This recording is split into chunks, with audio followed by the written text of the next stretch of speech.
Bonjour à tous, bienvenue pour votre tirage d'oracle pour la semaine du 12 au 18 février. Alors cette semaine, j'ai choisi le jeu des animaux guides, histoire de travailler un petit peu avec les animaux totems, ce que je ne fais pas souvent et qui pourtant est très agréable et permet d'avoir des messages qui sont très fluides, plutôt faciles à interpréter également, tout en demandant bien sûr à ce que ce soit Michael qui nous indique ce qu'il souhaitait nous conseiller pour la semaine donc du 12 au 18. Alors la première carte qui apparaît, c'est la carte numéro 3 du jeu, c'est la carte de l'aigle. Et cette carte nous indique que il est possible, et je crois que c'est depuis la pleine lune, honnêtement je crois que depuis la dernière pleine lune, nous sommes nombreux à être restés un petit peu prisonniers des énergies que la pleine lune a pu faire dégager, de cette émotionnelle que la pleine lune a pu faire ressortir. Comme je vous le disais, j'en fais partie aussi, je trouvais qu'elle s'était plutôt bien passée cette pleine lune, et en fait j'en mesure les conséquences depuis finalement.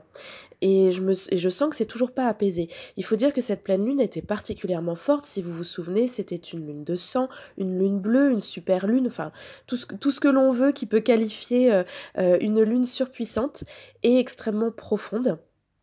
Donc du coup, cette carte de l'aigle nous indique que depuis quelque temps, c'était déjà un conseil de la semaine dernière aussi, hein, nous sommes un petit peu prisonniers de l'émotionnel et que du coup, toute situation que nous vivons a tendance à prendre des proportions qui ne sont pas forcément adaptées, qu'il est difficile de prendre du recul, difficile de prendre de la hauteur par rapport aux situations, histoire de revenir au clair, de revenir à une utilisation positive du mental, c'est-à-dire à rationaliser un peu ce qui parfois ne fait pas de mal. Être à l'écoute de ses ressentis, c'est indispensable et ça doit être quotidien.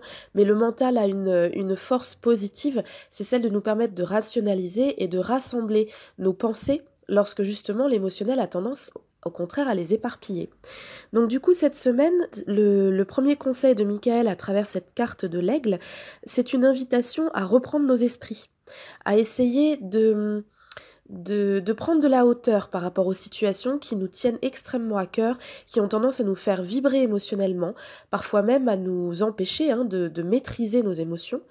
Euh, Si vous avez un domaine dans lequel vous avez l'impression que vous partez un petit peu dans tous les sens, qui a tendance à vous mettre à fleur de peau, pour lequel vos réactions sont assez épidermiques et peut-être même hors de proportion, alors c'est une invitation qui est très claire à revenir à plus de calme et de maîtrise dans ce domaine concerné.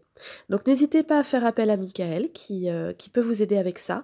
Si vous aimez les animaux totems, à ce moment-là, n'hésitez pas à, notamment lors de vos visualisations ou d'une méditation, à faire appel à l'aigle, qui est quand même l'oiseau qui prend de la hauteur, l'oiseau qui sait voir les choses de très très loin et de très très haut, avec pourtant une précision hors du commun. Et c'est exactement ce que l'aigle peut vous apporter. Prendre les choses avec de la hauteur, tout en restant extrêmement lucide sur ce qui se passe et à aider votre mental à retrouver une position positive. Alors la deuxième carte, pour moi, fonctionne avec la troisième. Je vais vous les donner toutes les deux en même temps. La première, donc, c'est celle de la panthère noire. Magnifique panthère noire. Et la deuxième, c'est celle du papillon. Alors ces deux cartes-là vont ensemble pour moi, car elles ont toutes les deux un lien avec la notion de transformation, mais pas tout à fait sur le même point de vue. C'est-à-dire que si on commence par la panthère noire, cette panthère, pour moi, elle pourrait complètement représenter les énergies qui nous accompagnent depuis le début du cycle de l'année 1, c'est-à-dire début 2017, et qui continue sur 2018, c'est-à-dire celle du changement, mais pas n'importe quel changement. Un changement qui fait beaucoup plus peur que d'habitude, des changements qui sont avant tout orientés vers l'inconnu. Tous ceux qui ont connu des très grands changements sur 2017 et 2018 ont bien senti que ces changements ne se faisaient pas forcément dans une joie extrême, parce qu'ils étaient accompagnés de beaucoup de peur, bien plus que d'habitude, liées justement à la notion d'inconnu, à la prise de risque, à avoir l'impression en fait d'avancer complètement à l'aveugle, de ne pas savoir ce que les choses vont donner, si les prises de risque vont payer, etc. Donc cette carte de la panthère noire ici, pour moi, elle est symbolique de tout ce que l'on vit depuis donc plus d'un an maintenant, et elle revient ici avec cette idée de devoir apprivoiser justement cette peur de l'inconnu, de devoir se concentrer sur le fait que oui, bien sûr, on veut le changement. Il n'y a pas de doute. Si on le met en branle, si on le met en route, c'est bien qu'on le souhaite. Au moins une part profonde de notre être. Mais il y a toute une part du changement qui n'est pas voulue, notamment par l'ego, au mieux par l'ego, et au pire même en pleine conscience, on se dit « Oh là là, mais qu'est-ce que c'est dur, moi j'ai pas demandé à vivre cette séparation, j'ai pas demandé à avoir tant d'ennuis dans le domaine professionnel, j'ai pas demandé à déménager comme ça de manière aussi difficile. » En tout cas, cette carte vous dit « Oui, c'est vrai, c'est indéniable, on va pas le nier. » L'inconnu fait peur. Sur ces 2 années de changement, nous sommes dans l'inconnu. À partir de là, il faut la dompter. Et pour la dompter, il faut la regarder en face. C'est exactement la même chose que ce que ferait un dompteur félin avec une panthère, avec un lion, avec un tigre.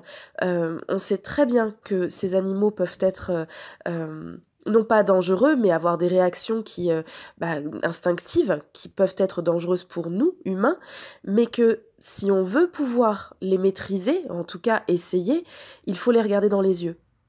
Il faut essayer d'en faire un égal. Il faut essayer d'en faire presque un ami. Eh bien, avec la peur de l'inconnu, c'est la même chose.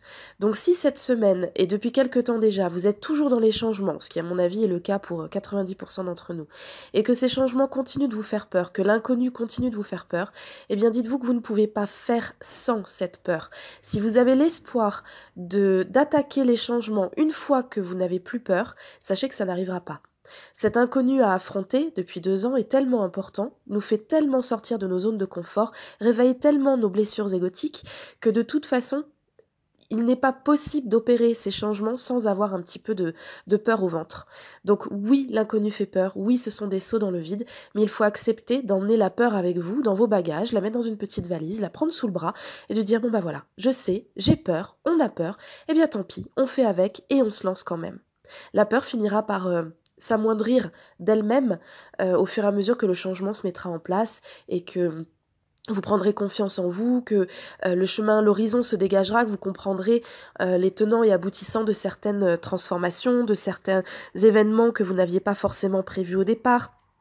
Bref, tout se mettra en place et vous aurez vos réponses au fur et à mesure du temps, de l'année. En attendant, il n'y a pas le choix, il faut prendre cette peur sous le bras et faire avec. Et du coup, la 3e carte, qui est celle du papillon, qui pour moi va avec, puisque elle est liée à la transformation, elle est liée, pareil, excusez-moi, à une transformation qui est beaucoup plus difficile qu'un simple relooking, qu'un simple petit changement dans une vie, un changement de déco, quelques travaux, enfin ça n'a rien à voir. Là, on est vraiment sur de la grosse transformation personnelle, spirituelle, individuelle, collective, enfin voilà, on est vraiment sur quelque chose de gros, d'où le fait que ça puisse faire peur. Et le papillon est symbole de ce changement. Donc, Michael vous dit, bah oui, vous êtes encore en pleine transformation. Oui, ce n'est pas fini. Il y en a encore à venir.